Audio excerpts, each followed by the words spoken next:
Bueno, hoy nos metemos de lleno en un tema que, la verdad, da para hablar. Vamos a desglosar las ideas de un texto bastante particular, el capítulo 13 de El matrimonio perfecto de Samael Aun Weor. Nos vamos a sumergir en una perspectiva que busca darle una vuelta de tuerca a la idea de la pareja, presentándola no solo como algo social, sino como una herramienta potentísima para el trabajo interior.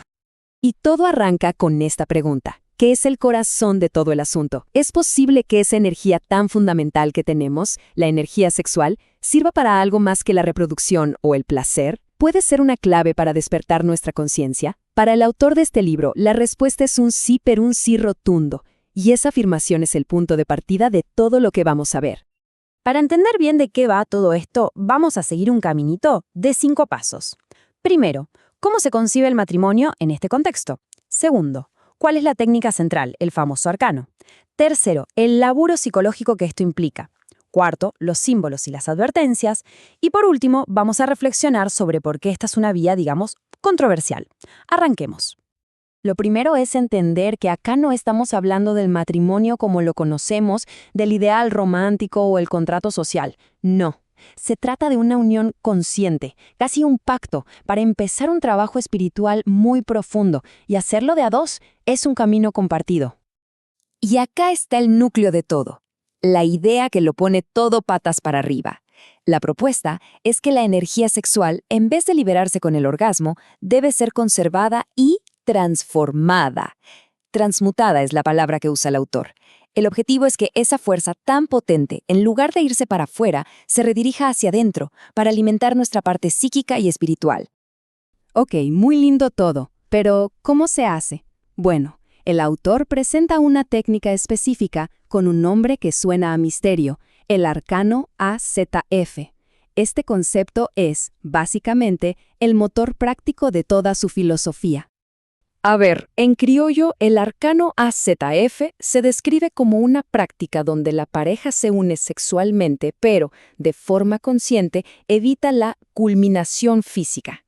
La energía que normalmente se expulsaría se retiene y se sublima, o sea, se la dirige con la mente y la voluntad hacia la columna vertebral para, según esta teoría, activar potenciales que tenemos dormidos. Ojo que acá el autor hace una diferencia clave, y es súper importante entenderla.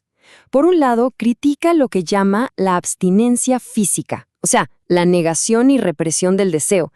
Dice que eso es dañino y genera neurosis. Y por otro lado, propone lo que él llama una castidad científica, que es el uso consciente de la energía, su transmutación. No se trata de no usarla, sino de usarla de una forma totalmente distinta.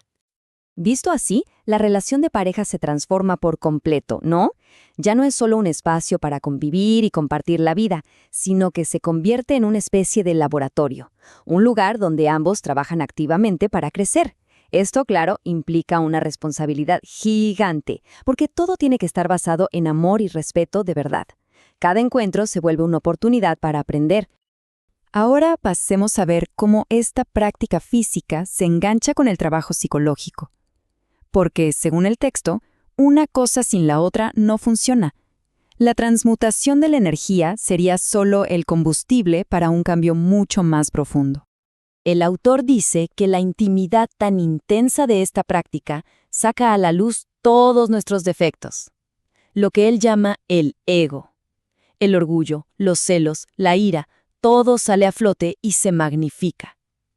La idea es que la pareja, en lugar de reaccionar y pelear, use esas manifestaciones como material de estudio para entenderse y ayudarse a transformar eso. O sea que el punto crucial es este. La práctica íntima se convierte en un espejo que no te miente. Te muestra las partes más oscuras de uno mismo, esas que solemos esconder. El desafío, entonces, no es solo técnico, sino profundamente psicológico. ¿Qué hacemos con lo que nos muestra ese espejo?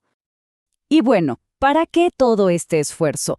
El objetivo final, según esta visión del mundo, es despertar los centros energéticos internos, que en otras tradiciones se conocen como chakras. Esa energía transmutada sería como un fuego que sube por la columna y los va activando, abriendo la puerta a otros estados de conciencia y a experiencias espirituales más directas. como toda práctica de este tipo, está llena de un lenguaje simbólico y, muy importante, de advertencias serias sobre los peligros de hacerlo mal. Vamos a analizar estas dos cosas. El autor usa metáforas muy potentes, ¿no? La semilla no es solo algo biológico, es el símbolo de toda nuestra potencia creadora. Conservarla es conservar nuestra fuerza vital. El fuego sagrado es esa energía en movimiento, transformándose, y el altar es la propia unión de la pareja, que se vuelve un acto y un espacio sagrado. Estos símbolos ayudan a mantener la intención elevada. Claro, porque esto no es para tomárselo a la ligera. El autor pone condiciones muy claras. Todo empieza con el amor y el respeto mutuo, que es la base de todo. Después, se necesita una intención pura, buscar el crecimiento, no otra cosa. El proceso exige disciplina y concentración mental. Y por último, la conservación consciente de la energía, que es el pilar de todo el asunto. Porque los riesgos también son muy reales. El autor advierte que si lo que te mueve es la lujuria, el egoísmo o las ganas de tener poderes, los resultados pueden ser muy negativos. No conocer bien la técnica, o peor, que no haya una base de amor sincero, esos son los mayores obstáculos, los que pueden arruinar todo el propósito de la práctica. Y así llegamos a la parte final de este análisis. Vamos a ver la conclusión, que es bien radical, y a poner estas ideas un poco en perspectiva, como para que no nos quedemos solo con la teoría. Y esta es la frase que lo resume todo. Para Samael Aun Weor, no hay atajos. Él sostiene que cualquier camino espiritual que no se meta con la transformación de la energía sexual, al final se queda corto. Es una declaración fuertísima, que pone a su método como el camino principal hacia lo que él llama la iniciación. Ahora bien, es fundamental entender dónde estamos parados. Estamos explorando una visión esotérica del mundo. Estas ideas no son hechos científicos que se puedan probar en un laboratorio. Son parte de un sistema simbólico y de experiencia personal. Por eso, si alguien quisiera explorar esto, se necesita muchísimo discernimiento, madurez emocional y una responsabilidad enorme, tanto personal como con la pareja. Entonces, para resumir y que nos queden las ideas claras, el punto central es usar la energía sexual como herramienta para transformarse. Es clave la diferencia entre transmutar conscientemente y reprimir a lo tonto. El trabajo psicológico, el de mirar nuestros defectos, no se puede separar de la práctica. Y sobre todo, nada de esto tiene sentido sin una base sólida de amor, respeto y ética en la pareja. Y cerramos con una pregunta, para que quede picando.